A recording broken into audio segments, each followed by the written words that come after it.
Hi guys, welcome to the weekly review of what happened last week.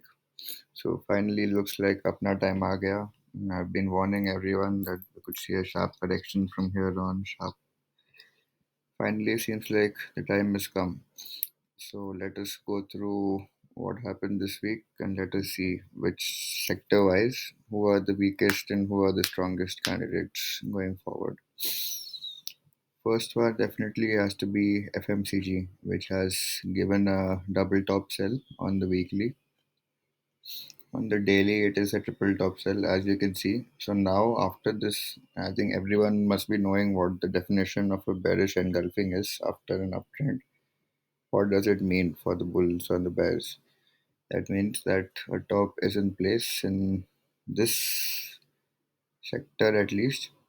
I think even there's Sanik sir also had been mentioning about it, and both of us have been quite circumspect about the fact that inflation is going to hit big, and that is the first. This is the first casualty, if you might say, in the Nifty 50 world, and all these guys are being heavyweights.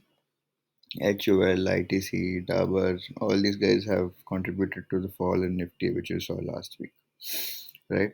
So let us look at what FMCG index has done per se. So this is where your indication was that it's going to go down the drain after this.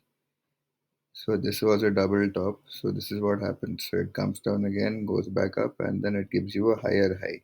So this is nothing but this is a place where they will try to make you they'll try to trap the bulls over here. So breakout buyers will get trapped over here. And that's exactly what happened over here. So this was the previous high. They made a higher high and then hammered it down. After that, I think this was the day when ITC and HUL went down pretty heavily. This must have been Tuesday. This is what actually triggered the fall in Nifty. This was the first casualty, if you might say so. So that is the idea that top of range, bottom of range. So this had to be the minimum target, but it's gone much lower than the minimum target. And the weakness is going to continue from here, at least in the FMCG index. So first, let us say it gives you a pullback till here, which is around number 40,000.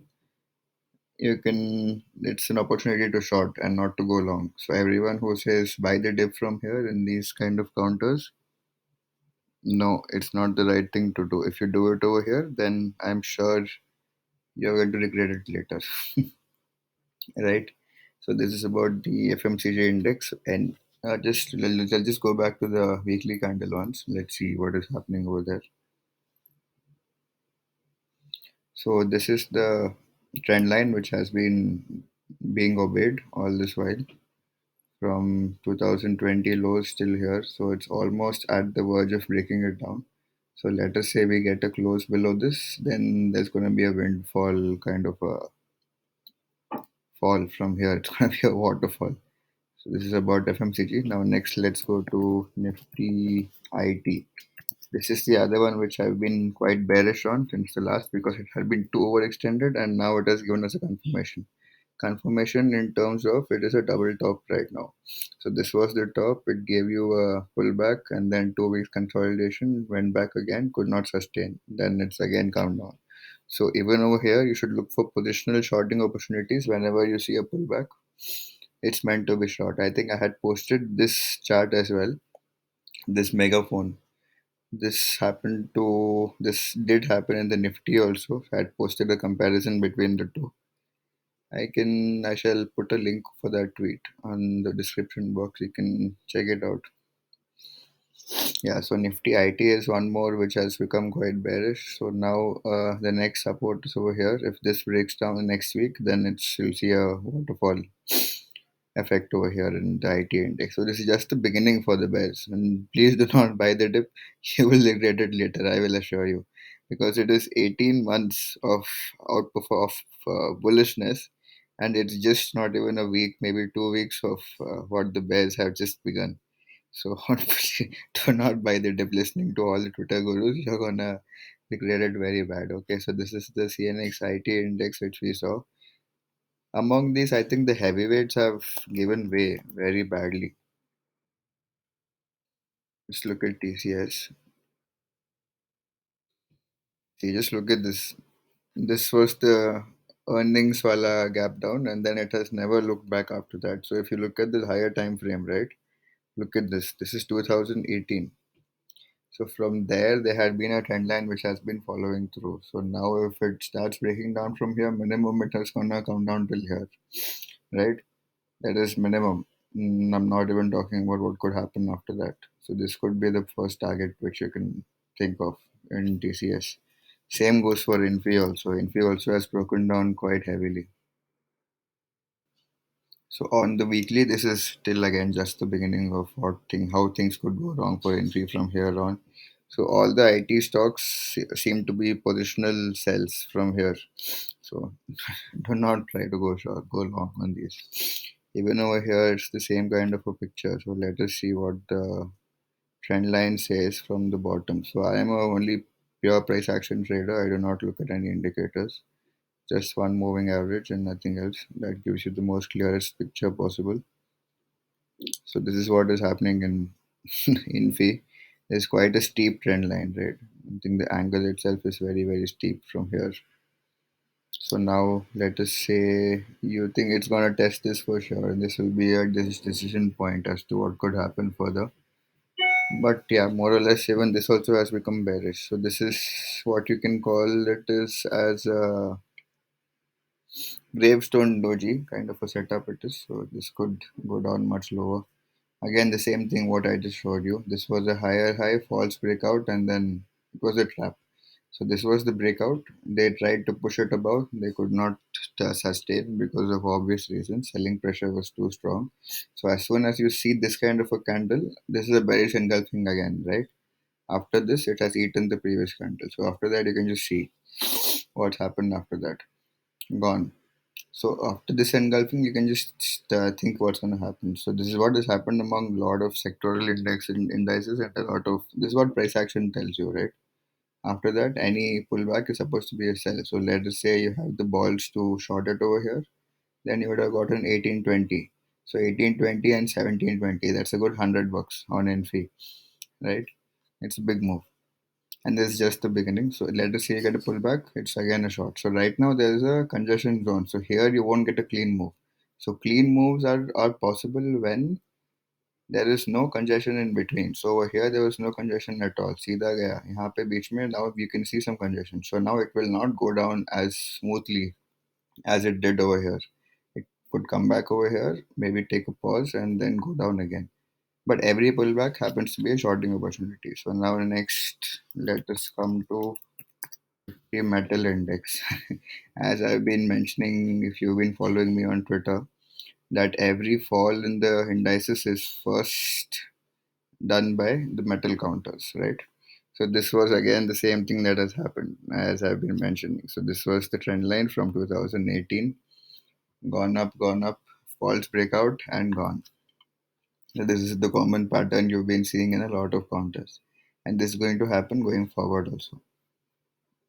This is what's happened on the Nifty Metal Index daily, right? I think I've put across this chart also on Twitter. You can just check it out what I have tweeted. This was, I think, about a couple of weeks back when the index was over here. This is when I found that there could be bearishness coming forward, and this was the place where there was confirmation. See, again, the same pattern: engulfing bearish, and then continuation of trend for the next 3 days, continuous, right? Yeah, so now this was the one. Again, this was a false breakout. They tried to take it up and then gone. This is what has happened in CNX metal. So now we have looked at IT, FMCG, metal. Next comes what else do we have? Let us look at Bank Nifty. So now Bank Nifty is the one which has been saving the index as such all this while. But then this also looks like an exhaustion, but not yet an exhaustion. So let us not preempt. This is still a strong index, and this seems to have given you a breakout from here. Uh, I would have posted this chart on Twitter, but yeah, I'll just show you what's happened over here. So this is the chart from 2015 onwards. took our support here, support here, support. I mean, the resistance here, here, here, here, and then now it has come down. Okay, now it has given you a breakout. So you could say that this is going to be a strong index. I would recommend that do not try to go short on banks. So banks might still try to hold up the indices from here on, but you can never say when the tide can turn from here, right? So this is something which could still keep the index afloat. In fact, if you look at the Nifty divided by Bank Nifty chart, I think I'll have to do this. I think Bank Nifty has just now become an outperforming index after a long, long time.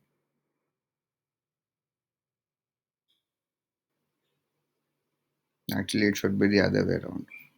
Just do this one upon. Yeah.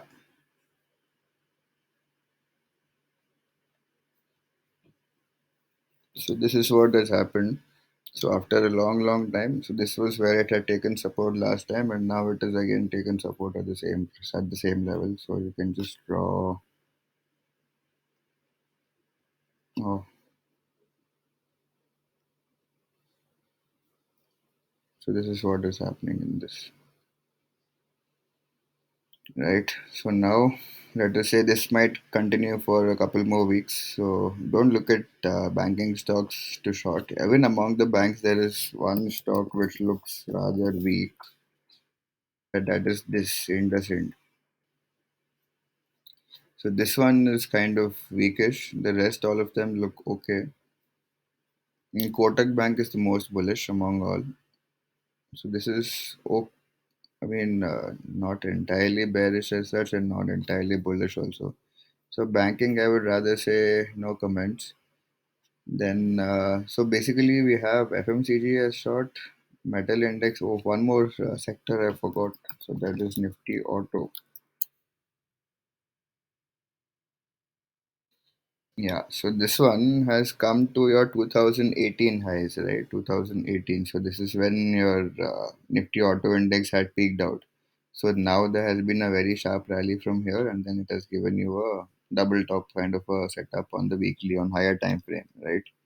And then so now let us say any maybe we have a few counters which appear to be strong, but the strong ones are the ones where you can take a chance and you can hammer them, then you're gonna make tons of money out of them. Let us say something like a Tata Motors or something like a Aisha Motors is the weakest candidate out of all the auto stocks.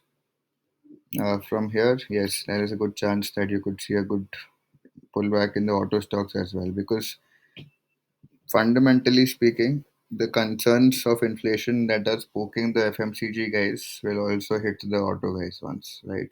Because basically it is raw material expenses going up and your fuel prices going up and everything. So that is going to have a major impact on these guys. And in fact, all the commodities which are used for making automobiles, everything has gone up. It could be a big, what do you say, effect on that. So now this is, I think this is the top is done for this year.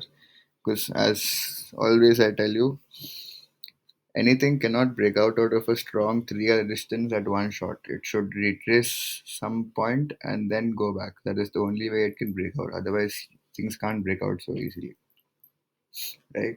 So now just look at the kind of market breadth we are having. So Vedanta is down 7%, Biocon is down 7%, Hindalco is down 5%. Jubilant Food was one which I was really, really bearish on. I think most of the people who've been following me on Twitter would know this. But just look at this candle. Can you have a more bearish candle ever? if it, see, this is like the worst candle you can ever have. So this was nothing. See, people would have panicked over here. In fact, I'll just tell you what I was doing in this stock. I was sitting short from here itself. Okay. Ideally, what I should have done, I had to go back. So it went up $100 in not in favor of me. So I squared off around 4,300, right? So ideally, what I should have done was hold on to the existing position, go back up and short it again before the earnings. That is how Twitter traders trade. But people who actually traders will not do this. They will come back. Let us say they will not have the capacity to hold on till here maybe. So they'll cover it off over here. So that is exactly what I did. It came back, and then I knew 4200 was the level, right? So break below 4200, I knew it's going to take it much lower. So 4200 was the level where you had to short. And this was where during the earnings, just 4200 cracked somewhere around over here, 4185, whatever the figure is. I think this is the line which I had drawn even before. So I think this could be the this one, right? 4192. Okay. So यहाँ से टपका and then just look at the continuation and trend. So there was a small pullback over here. That pullback also got hammered. So now going forward, this stock is one where if you get any sort of pullback, it's supposed to be hammered. Okay. Chalo, thanks. I think that should be about it. You can tweet to me if you have any sort of comments or questions. And thanks.